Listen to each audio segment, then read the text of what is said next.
Welcome to Tango 2. Assalamualaikum, selamat datang ke channel Azman Ishak. Hari ini sekali lagi kita berada dalam studio AI Media dan pada malam ni kita akan sembang kencang mengenai butang-butang keselamatan di dalam FPV drone. Kalau nak tahu, tunggu.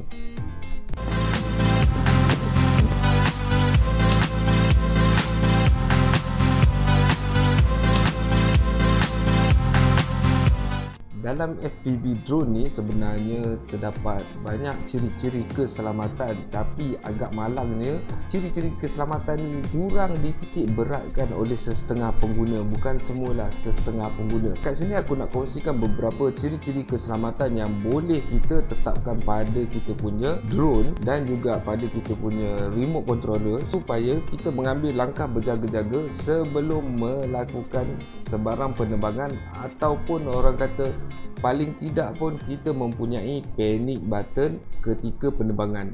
Butang-butang keselamatan yang aku cakap tadi boleh juga dikategorikan sebagai panic button lah. Button yang pertama yang aku nak cerita adalah button prearm. Sebenarnya kita boleh set sebarang button ni sebagai kita punya prearm button. Maksud prearm button di sini adalah di mana sebelum kita menekan butang arm kita, maknanya kita perlu ada toggle switch sebagai prearm. Bila kita tekan prearm, baru kita boleh tekan arm button dan motor akan berpusing. Ini adalah salah satu ciri-ciri keselamatan yang ada dalam Betaflight yang boleh kita tetapkan pada drone kita. Alright, kat sini aku nak kongsi macam mana kita nak set kita punya prearm button.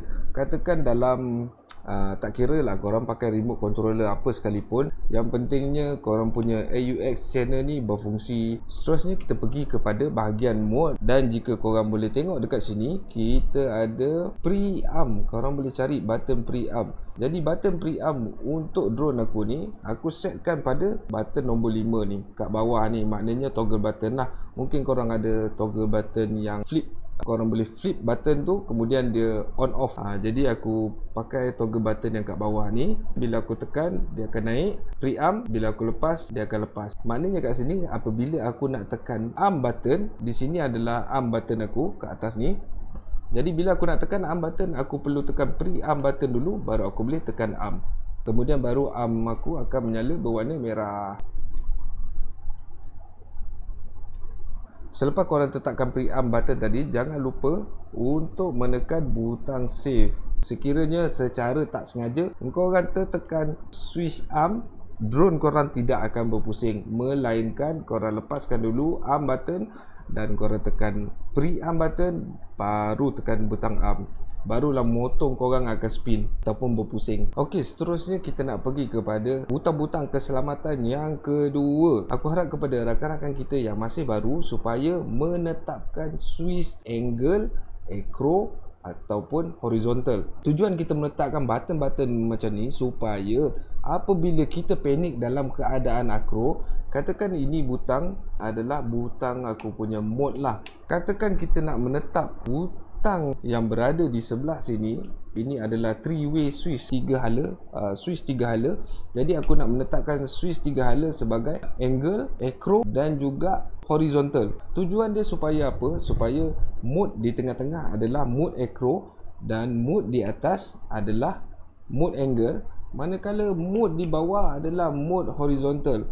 Jadi bila aku panik ataupun bila dalam keadaan kecemasan, aku boleh toggle mana-mana button atas ataupun bawah supaya drone aku automatik dalam keadaan level dan stabil, memudahkan aku untuk recover daripada crash. Untuk setkan butang ni, jadi apa yang kita perlu buat, pastikan kita mempunyai 3-way toggle switch. Kemudian aku select, katakan ini adalah AUX 3 aku, AUX 3 ataupun AUX 2. Dalam contoh ni aku punya AUX 3 lah. Jadi aku select pada AUX 3 pada angle mode. Korang boleh tengok sini, dia sekarang berada di dalam keadaan angle. Angle ni hidup lah. Maknanya bila aku tengah-tengah flip ataupun hampir-hampir nak crash ataupun aku panik, aku just toggle kat button atas, automatic drone aku akan jadi label separas dan memudahkan aku untuk mengawal dalam keadaan kecemasan. Seterusnya button tengah-tengah adalah button acro. Kemudian setelah aku set AUX 3 sebagai angle mode dan aku nak letak horizontal, aku letak add range. Kemudian aku letak last sekali sebagai horizontal. Jadi bila aku klik horizontal, dia akan hidup. Jadi bila aku tekan toggle button kat sini, korang tengok horizontal tu akan menyala mana-manalah sebab dia 3-way switch. Aku panik, aku tekan atas ataupun aku tekan ke bawah, dia akan berada dalam mode level, sama ada angle mode ataupun horizontal mode. Okey, sekarang kita nak bercerita pula pasal flip over crash. Katakanlah kita punya drone sekarang ni kita dah panik, lepas tu kita disarm, kemudiannya drone kita terbalik dalam keadaan orang kata terlangkup lah. Dah lah terbalik, lepas tu jauh pula tu korang nak pergi ambil, sedangkan korang punya remote masih lagi boleh berhubung dengan korang punya drone. Apa yang korang boleh buat adalah dengan menggunakan flip over crash, iaitu kita menggunakan remote kita dan mengarahkan drone kita supaya dia terbalik semula dalam keadaan posisi asal. Teknik ini dipanggil flip over crash ataupun dikenali sebagai turtle mode. Untuk menggunakan turtle mode, apa yang boleh kita buat adalah korang boleh cari sampai jumpa flip over crash kat bawah ni. Lepas tu kita tekan add range. Kemudian aku nak menggunakan button yang atas ni lah sebagai flip over crash. Jadi button nombor 1 off, button nombor 2 flip over crash. Dia akan terbalikkan semula drone tu. Jadi apa yang aku perlu buat, kita klik add range. Kemudian aku nak sama ada 2 ataupun 3 ni time tengah panik, sama ada tengah-tengah ataupun yang paling last sekali aku tekan, dia tetap akan terbalikkan aku punya drone. Dia akan menukarkan mode kita daripada mode disarm kepada mode flip over crash ataupun turtle mode. Jadi kat sini aku lajakkan, maknanya antara 2 dengan 3 ni, sekiranya aku tekan yang button yang akhir sekali pun dia akan hidup, masuk tengah-tengah pun dia akan hidup, dan bila yang ke atas dia akan off lah. Dia akan kembali kepada mode disarm, baru dia akan off. Bila kedua dia on, yang ketiga pun dia on. Dia tetap berada dalam turtle mode ataupun flip over crash. Manakala panic button ataupun button keselamatan yang paling akhir sekali adalah arm dan disarm.